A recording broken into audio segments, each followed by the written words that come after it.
Hello and Assalamualaikum. My name is NURHALIZAH. My number matric is BT21503. So, I would like to present the ethical practice disclosure of Malaysian public listed companies. So, for the review of article, ethical practices disclosure is measured using a modified ethical commitment index (ECI) with 6 themes derived from the literature: corporate ethical values, action to promote ethics, whistleblowing policy, code of ethics, sustainability practices, and ethics committee. This article discusses ethical values in Malaysian publicly traded company, with unethical activities still occurring in Malaysia corporate environment. So this paper is motivated to investigate the extent of ethical practices revealed within Malaysia publicly traded companies. This article employs a few methodologies in the methodology, including sample selection and measuring ethical practices disclosure.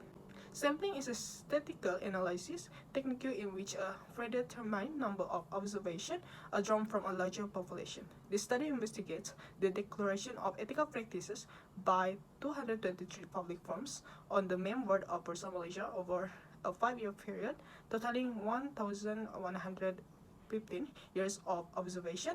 The survey will only include non-financial firms. The author provides several outcomes, including corporate ethics value, action to promote ethics and prevent unethical behavior, whistleblowing policy, code of ethics, sustainability practice, and an ethics committee. In terms of whistleblowing policies, WBP1 156 of the companies reported having one, while 659 of the companies did not list one in their annual report. In terms of the code of ethics and its application, Table 6 showed that 691 companies have a code of ethics, while 124 companies do not. Only 97 organizations have comment on the form of communication of their code in COD2. So for the next slide is article critique.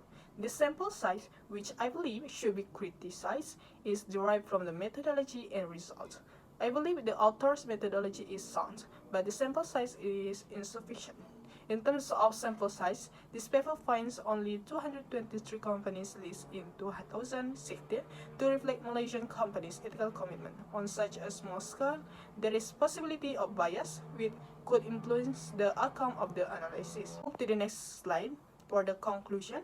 This article is critical in demonstrating how a publicly traded company can be corrupted in terms of ethics. This is also a great way to make people realize how important ethics are in business and organization, with unethical activities still occurring in Malaysia's corporate environment. This paper is motivated to investigate the extent of ethical practices revealed within Malaysian publicly traded companies. The study designated the years 2012 to 2016 as the review era, as MCCG 2012 recommend that businesses maintain high ethical standards in their business operation. So for the recommendation, it is suggested that larger sample size be used in the future not only to reduce bias but also to provide good data accuracy.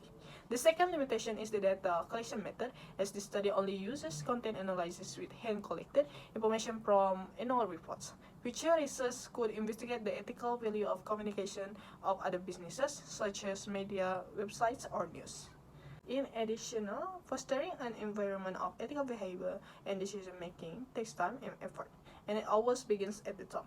To enforce ethical behavior, most businesses must create a code of conduct, guiding principles, reporting procedures, and training programs. Continuous communication with employees become critical once the behavior is defined and programs are implemented.